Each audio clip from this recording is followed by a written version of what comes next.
Quel est votre métier? Quel est votre parcours?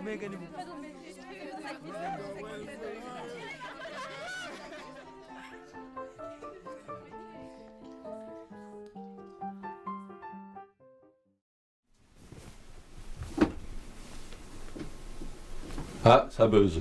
Là, ça buzz. Ouais, Et ça, tu l'entends? ça buzz, ouais. Ok. Donc ça, c'est bon. Tu veux écouter ou pas? Alors, je vais pas forcément écouter tout de suite parce que de toute façon, il y a plein de trucs qui sont nuls. Tu le sais pas, tu l'as pas écouté encore. Non, mais j'ai entendu, j'ai le trac là parce qu'il y a trop de monde. Mais de toute façon, on va reprendre le début Ouais. parce que les voix, on va les refaire avec les autres après. Oui, c'est ça. Il te manque les chœurs. Dès qu'il y a des chœurs, on sent que t'es. C'est un peu perdu. Ouais. Mm. Et je trouve que globalement, tout est un peu retenu en fait. Ouais. Que tu pourrais, si tu as envie d'aller dans le parti pris De mettre plus la gomme, Ouais. faudrait y aller plus, quoi. Ouais. Ouais. Mais bon, c'est normal, c'est la première prise. Hein. Oui. Donc, ce qu'on peut. Tu me fais écouter juste le début là? Bonjour. Bonjour. Est-ce que vous pourriez nous expliquer votre parcours Depuis ma naissance ou depuis que vous travaillez? depuis que je travaille? Donc, on va dire depuis l'âge de 14 ans, 15 ans, j'ai commencé comme bûcheron en Suisse. Voilà. J'ai fait un apprentissage de forestier bûcheron et à 19 ans, j'ai décidé d'aller d'aller à Paris, de venir à Paris plus précisément parce que je suis suisse. Je suis né dans un petit village de 500 habitants et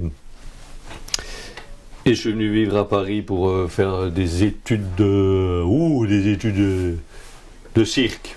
Après, je me suis mis à faire du théâtre de rue. Et après, je suis rentré dans une compagnie subventionnée, c'est-à-dire une des compagnies qui ont des subventions pour vivre. Donc j'ai vécu pendant 8 ans avec cette compagnie où tout le monde me disait « Oh putain, t'as de la chance, toi !» Je disais « Bah non, je m'emmerde. » Parce que c'était des gens sympas, mais le théâtre était par moments ça me... Enfin bon, voilà. Donc j'ai décidé de monter ma propre compagnie. Et j'ai fait 2 spectacles avec des musiciens, des comédiens, et c'est un peu lourd à porter tout ça, surtout quand on vient pas de ce métier-là. Ce qui fait que j'ai tenu 5 ans, et après j'ai dit bon, j'arrête. Et je me suis lancé dans la chanson, parce que ça faisait très longtemps que je voulais chanter. J'ai créé des chansons que j'ai d'abord chantées tout seul, que j'ai chantées dans des petites salles et après que j'ai chanté dans des appartements. Et on a monté un groupe qui s'appelle l'Helvet Underground. Maintenant on en est à enregistrer un disque en espérant tourner plus et arriver à vivre plus facilement de ce métier d'artiste. Moi, je voudrais savoir comment c'est passé à l'école, si vous avez eu des difficultés ou des facilités. Aucune difficulté, j'étais un génie d'entrée de jeu. C'est-à-dire que, en fait, j'ai survolé l'école. C'est-à-dire qu'en Suisse, l'école est obligatoire comme ici, mais on peut faire les 9 années d'école, puis après s'arrêter. Parce que j'ai décroché. Donc j'ai eu une scolarité, j'étais un bon élève parce que je faisais pas de conneries, j'étais discret, quand il y avait quelque chose à dire, je répondais à la question et j'ai beaucoup appris à tricher, donc je trichais, et ce qui faisait que j'avais des notes correctes et que j'étais intéressant en classe, donc ils m'ont jamais mis dehors, mais j'ai plus rien appris à partir de 10 ans quoi à peu près. Donc j'ai sorti de l'école à 16 ans, c'est pour ça que j'ai fait bûcheron, parce que bûcheron pour couper des arbres, on n'a pas besoin de citer Shakespeare toutes les 2 minutes. Et voilà, et après quand je suis arrivé à Paris, c'est là où j'ai commencé à retravailler un peu sur le langage et tout ça. Et donc, mais aujourd'hui je sais pas très bien l'orthographe et la grammaire, c'est des choses qui me sont un peu difficiles. Mais j'ai compris avec le temps que c'était pas avec l'orthographe et la grammaire qu'on écrivait, et qu'on écrivait avec des mots. Et l'idée c'est d'avoir des mots qui résonnent et qui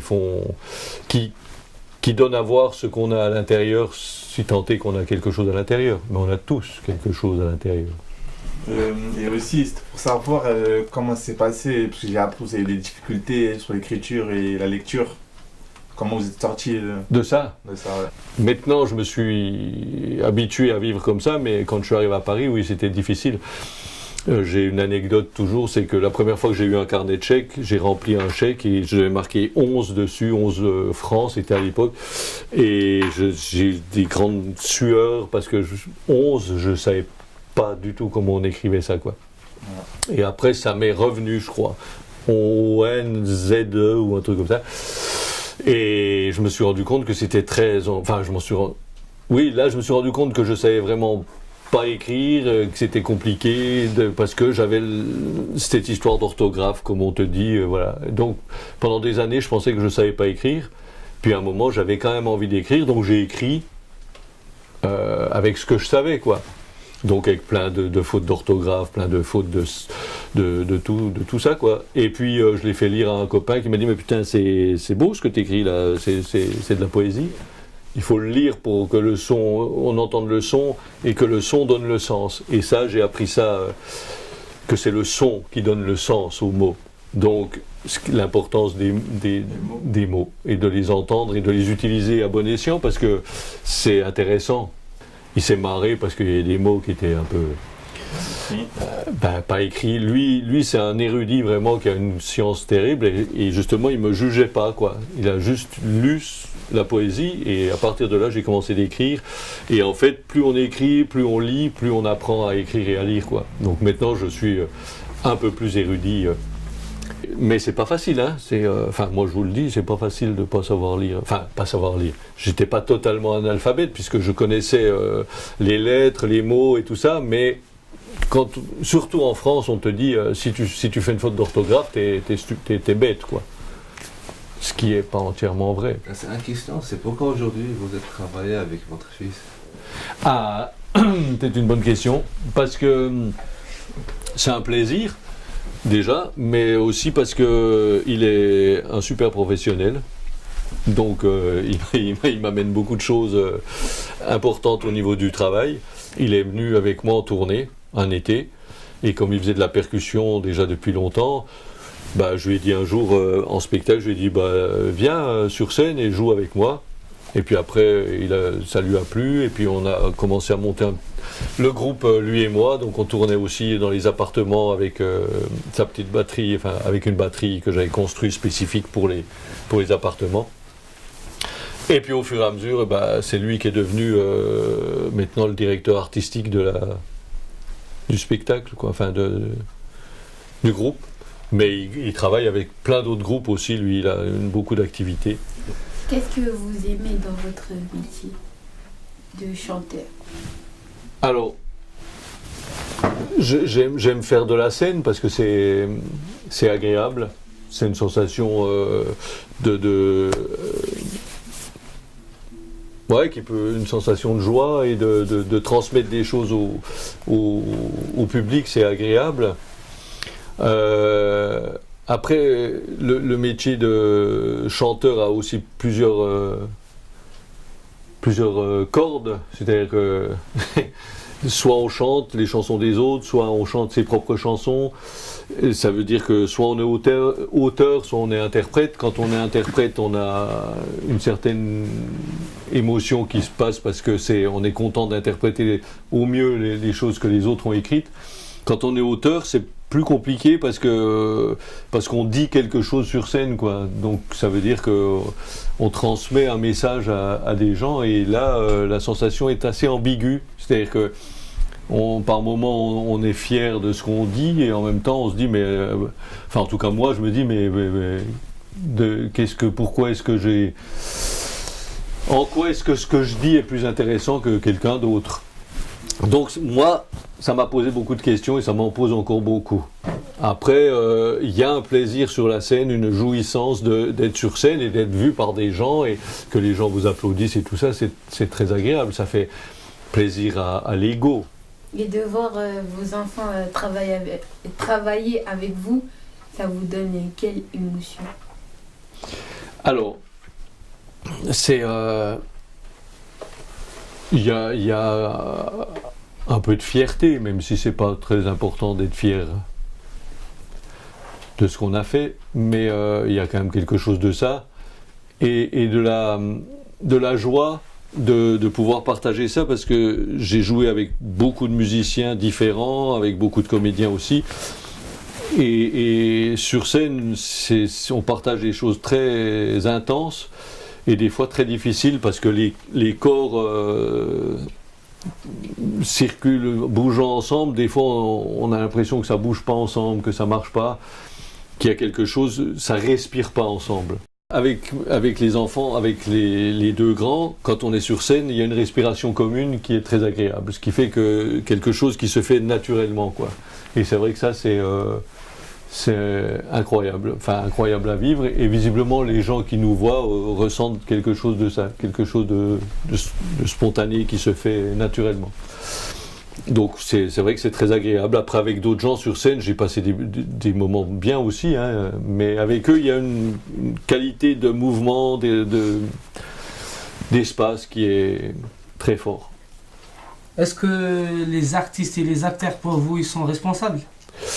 Alors, quand on est acteur, chanteur, artiste, on a une responsabilité, pour moi, oui, une grande responsabilité de l'image qu'on donne, du message qu'on transmet, c'est comme un curé qui était, enfin tous les gens qui prennent la parole, les politiciens et tout ça, et on est écouté par des gens. Donc ce qu'on a à dire est forcément important que ce qu'on dise, on en soit responsable. Tout être humain est responsable de sa parole, parce que c'est ce qui nous lie, ce qui nous fait nous comprendre. Enfin, tu vois, essayer d'être en accord profond avec sa parole. Et ça, je trouve que les artistes, tous ceux qui montent sur scène, c'est la chose à laquelle ils devraient être le plus attentifs, d'être en accord vraiment avec ce qu'ils disent. Et être en accord avec ce qu'on dit, c'est un travail en profondeur, d'aller chercher est-ce que ce que je dis, c'est vraiment ce que j'ai envie de dire. Par exemple, ici, pour moi, c'est une épreuve de savoir est-ce que ce que je dis, c'est vraiment ce que j'ai envie de dire. Donc, je le dis en même temps, c'est pas facile de le faire. Mais il me semble que c'est important de se poser la question quand on est artiste, en tout cas.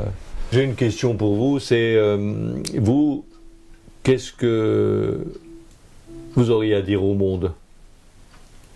Si on a un but dans notre tête, il faut qu'on assume, il faut qu'on force, il faut qu'on se batte avec nous pour arriver à notre but. Il faut profiter de la vie avant que le temps nous tue. Alors mon message pour le monde, ça serait créer un monde de paix. Je dis ça parce que en ce moment on voit il y a trop de guerres, il y a trop de morts et puis je sais pas, ça me déplaît. Donc je veux qu'il y ait de la paix, il y a du sourire et puis voilà. Pour moi, le plus important, il faut aider les autres. En profiter de la vie, parce qu'on ne sait pas ni l'heure à quel moment on peut mourir. C'est très important. S'amuser, s'éclater, avoir la bonne santé. Voilà. Je pense que si on a quelque chose dans la tête, il faut y aller. Il faut directement passer à l'action. Il faut tout faire pour réussir. Comme ça, on est mieux dans sa tête, on est plus épanoui.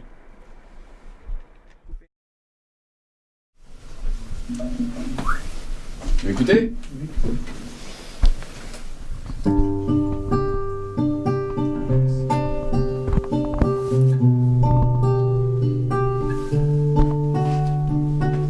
اليوم راني معاك غدوة تاني نتمني يكتب المكتوب ونكون حداك يا قلبي شوف هواك وين رماني فوق بحر صافي بمواج وداني معانا تبع رياح الحب وعندك حضني وداني وصاني وقال لي حبيبك ما تنساه يا الزينة ما درتي فينا انا وقلبي حوسنا عليك ما لقينا Non, ça va.